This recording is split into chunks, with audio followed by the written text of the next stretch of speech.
無理して張り合おうとするな。根が真面目なお前じゃ煽り合いで有馬に勝てない。ピーマン体操が代表作のくせに。あ、意外とダメージ入ったな。ちょっと調子乗ったな。そっちだって代表作は恋愛リアリティショーでしょうが。マルチタレントはどっちよ。これはきついカウンター。やっぱ有馬レスバ強いな。Oshi no Ko Season 2 Episode 5, and this was an incredible episode, and I'm always really taken aback. I think I mentioned it last week, maybe even the week before, but Oshi no Ko's ability to just convey so much raw emotion that really just, it's like a juggernaut. It just pulls you in as a viewer. Like the emotions, the hatred, the anger, the loathing, the disgust, all the different emotions that they're able to simply convey just through the eyes is just so good. When Aqua was finally truthful to Akane on the balcony, and she was like, just tell me why you want to be, like, what's driving you, dude?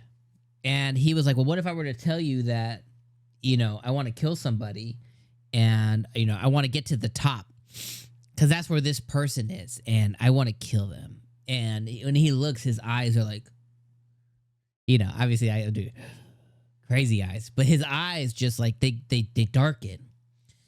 And Akane's eyes, he's like, what would you do? And they just like, it goes from like starry and misty to just like glossed over and dark. And she was like, well, I would obviously help you. And it's like, he's like, oh shit. He said, oh shit. He's like, you would help me? And, you know, she goes on this big rant of, she's obviously, you know, she loves Aqua, like legitimately, maybe too much, but she loves Aqua. And she goes on this big rant about like, you know, you're right, fake or not, you're my boyfriend. And she's basically said like, I would do anything for you kind of thing. And she said like, if you're going to commit this crime, I'll do it with you. But her one caveat is for this freaking show that's about to come out, for this Tokyo Blade show, you're going to help me whoop Kana's ass, you know? Like I need to show up and like I need to get some redemption here. And he does. He helps her. You know what I mean? But I just thought that was like a powerful moment through the eyes. And then the eyes again. So we get some Ruby. We get some Ruby action this episode. Ruby. And Ruby goes and, you know, she's looking for Aqua. And she finds out that, hey, yeah, Aqua's actually been, after the rehearsal, he's been leaving the studio with Akane. And Ruby's friend, I forget what her name is, but, you know, she brings a friend and, you know, she's like, oh, your brother's not getting home till midnight. He has a beautiful girlfriend. You know, he's doing ecchi stuff. He's doing some sexy stuff. You know what I mean? He's getting it on every night. She's like, every night? And Ruby goes like, he wouldn't do that. He wouldn't get some girl pregnant or, you know, risk getting some girl pregnant in high school and blah, blah, blah, blah, blah. She's like, not my brother. And her eyes, they, you know, her whole mood does a 360. And it's just like, God damn, you know? So obviously, you know, she's very close to her bro. She knows him very well. You know, she doesn't know everything, but she knows him well. But just those eyes, they just get me every time. On top of this episode having like really powerful scenes, like over and over and over. It was also a really funny ass episode too. The Kana being called the bell pepper girl. Akane being called the, you know, the reality dating star. You know, the taking damage. Like this was a funny ass episode too. And there was more than just that one scene. But Kana and Akane really kind of like took the stage. More so, you know, more moments when Momochi was talking to her friends and she was like, you know, she was talking about them and, you know, her friend showed up from the dating show, I think it was, and they're like, oh, they're dating. And she was like, you know, even celebrity girls are just dumb girls. And it just so like funny moments. And I was like, okay. Then you had the Abiko Sensei, I think is her name is, you know, and she's kind of like afraid of the director guy or the script writer guy. And I thought that was a cute, like, I got a chuckle. It wasn't like, oh, it was a chuckle moment, you know, when she hid away from him. But like funny episode. And funny and then really serious. And we got some Ruby, you know, we got some Ruby action. We got to see Ruby get hit on. Oh, that's the other funny one when she brought home. She's like, "Oh, look, I got somebody's line," and then freaking Kana's like, "No, you got some player." Like, but when she's like, "No, black them." Funny moments, just funny moments after funny moments this episode.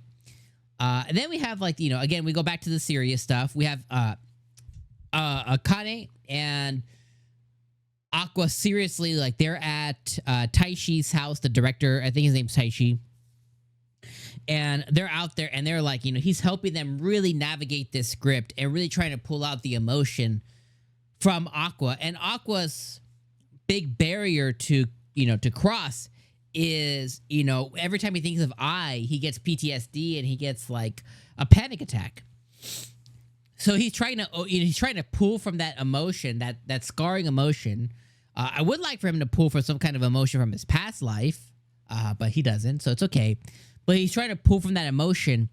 And at the end of the episode, you know, everything comes to a head, I should say. And Tokyo Blade's about to, you know, go on. And, you know, Aqua's in the back and he's, you know, having a panic attack again. Because he's trying to really pull. And then his eyes, you know, that eye thing glazes over again. He's like, I'm going to show you what my emotional acting is. Like, yeah, you get it, bro. You know, so just an incredible episode. Like, Oshinoko last episode and this episode have just been like 10 out of 10, like on fire. In my personal opinion, for my taste, for what entertains me, for what I consider drama or, you know, like thriller-ish drama, like it's been executed these last 2 episodes and maybe even the last 3 episodes, but definitely in the last 2. The third is probably leading into this as compared to the first 2 episodes. We're like, yeah, they're fine. It's fine. It went from like a, you know, 7, like a 6 or 7, like it was fine, to like 10. It's been really good. And just my palate, the taste, you know, everything that like I'm looking for when I'm like really into watching something, Oshinoko last couple episodes has really been delivering. And yeah, I just think that they're flexing all the muscles. Writing, you know, voice acting, conveyance, story, plot, intrigue, battle between characters that aren't our main characters, like the dude who keeps being told he's a shitty actor, and the other guy who thinks he's better than thou, and Momochi, and we had Ruby. So everyone who's not considered like part of the main plot currently ongoing, which would be like Aqua, Akane, and Kana. You know, I think like they're like the main ones at the moment, and maybe Abiko Sensei. They're the main ones at the moment, but I think all the surrounding, all the things that are the driving forces for the characters around them, like, oh my god, just so good. So, anyways, I'm gonna leave on those thoughts there. But Oshinoko, season 2, episode 5, 10 out of 10. Like this episode was, I think the best of the season so far. Last week though, I felt the same. So it's kind of one of those things to where I think episode 4 and 5 are the best in class so far. And I think we got about an extra minute. Looks like the episode is about 25 minutes with OP and ED. So I think that we got maybe about an extra 60 seconds this episode as well. So, Chef's Kids, let me know your guys' thoughts in the comments. I'll see you guys next week, my friends. Peace.